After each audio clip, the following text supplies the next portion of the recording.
സംസ്ഥാന സ്കൂൾ കലോത്സവത്തിൽ വേദിയുടെ പേരിൽ താമരയെയും ഉൾപ്പെടുത്തും. വേദി 15-നാണ് താമര എന്ന പേര് നൽകിയത്. ദേശീയ പുഷ്പത്തെ അവഗണിച്ച് വേദികൾക്ക് പേര് നൽകിയ ജനം TV വാർത്ത നൽകിയിരുന്നു. ഇതിന് പിന്നാലെയാണ് വിദ്യാഭ്യാസ വകുപ്പിന്റെ നടപടി. ജനം ബിഗ് ഇമ്പാക്ട്. ഒരു വേദിയുടെ പേരിലൊരു മാറ്റം പറ്റിയിട്ടുണ്ട്.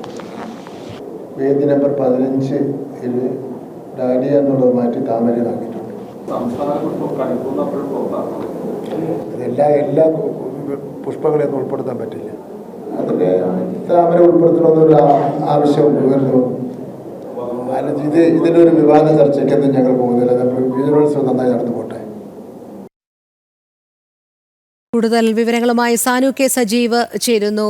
സാനു, ജനം TV വാർത്ത ഫലം കണ്ടിരിക്കുന്നു. വിവാദങ്ങൾ ഒഴിവാക്കാനാണ് എന്ന് പറയുമ്പോഴും ദേശീയ പുഷ്പത്തെ അവഗണിച്ചത് തിരികെ ആ വേദിക്ക് തന്നെ പേരിട്ടുകൊണ്ട് അത് വീണ്ടും കൊണ്ടുവരാൻ സംസ്ഥാന സർക്കാർ ശ്രമിക്കുന്നുണ്ട്. വലിയ വിവാദങ്ങൾക്ക് അത് വഴിവെച്ചു എന്നുള്ളത് വിദ്യാഭ്യാസ മന്ത്രിക്കും ബോധ്യപ്പെട്ട കാര്യമാണ്. എന്തായാലും വാർത്തയ്ക്ക് ഫലമുണ്ടായിരിക്കുന്നു എന്ന് തന്നെയല്ലേ കാണേണ്ടത്.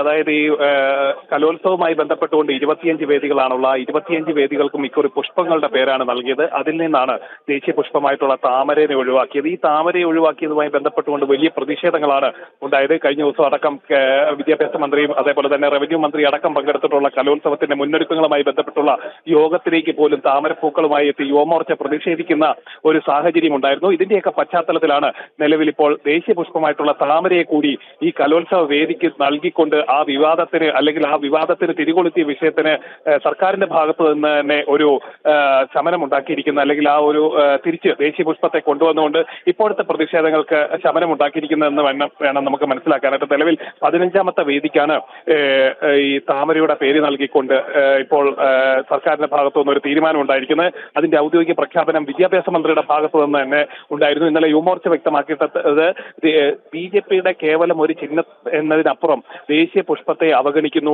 ദേശീയ പുഷ്പം എന്താണെന്ന് അറിഞ്ഞു വളരേണ്ട, പഠിച്ചു വളരേണ്ട ബാല്യങ്ങളാണ് ഇവിടെ കലോത്സവത്തിനെത്തുന്നത്. ആ കുട്ടികൾക്ക് താമരയുമായി ബന്ധപ്പെട്ടുള്ള സന്ദേശം നൽകുന്നത് തന്നെ മറ്റൊരു തരത്തിലാണ് എന്നടക്കമുള്ള കാര്യങ്ങളാണ് യുവമോർച്ചയും BJPയുടെ ഭാഗത്തു നിന്നൊക്കെ ഇന്നലെ ഉണ്ടായിരുന്നു. എന്തായാലും ആ വിഷയങ്ങൾക്ക് ഇപ്പോൾ ഒരു ശമനമായിരിക്കുകയാണ്. വിദ്യാഭ്യാസ മന്ത്രിയുടെ ഭാഗത്തു നിന്ന് തന്നെ ആ ഒരു തിരുത്തൽ, അതായത് ഈ പ്രതിഷേധങ്ങളുടെയും നമ്മുടെയൊക്കെ വാർത്തകളെയും കണ്ടുകൊണ്ട് അതിനൊരു തിരുത്തൽ പ്രഖ്യാപിച്ചിരിക്കുകയാണ്. ഇനിയും ഇതുമായി ബന്ധപ്പെട്ടുകൊണ്ട് ഒരു തർക്കങ്ങളോ വിവാദങ്ങളോ ഉണ്ടാവാൻ പാടില്ലെന്നും കുട്ടികളുടെ കലാമേളയാണ്, അതിലൊരു വിവാദരഹിതമായിട്ടുള്ള കലാമേള നടത്തുന്നതിന് വേണ്ടിയിട്ടാണ് സർക്കാർ ശ്രമിക്കുന്നതെന്നും വിദ്യാഭ്യാസ മന്ത്രി പറഞ്ഞു വയ്ക്കുകയാണ്. ശരി, സാനു കെ സജീവാണ് വിവരങ്ങൾ നൽകിയത്.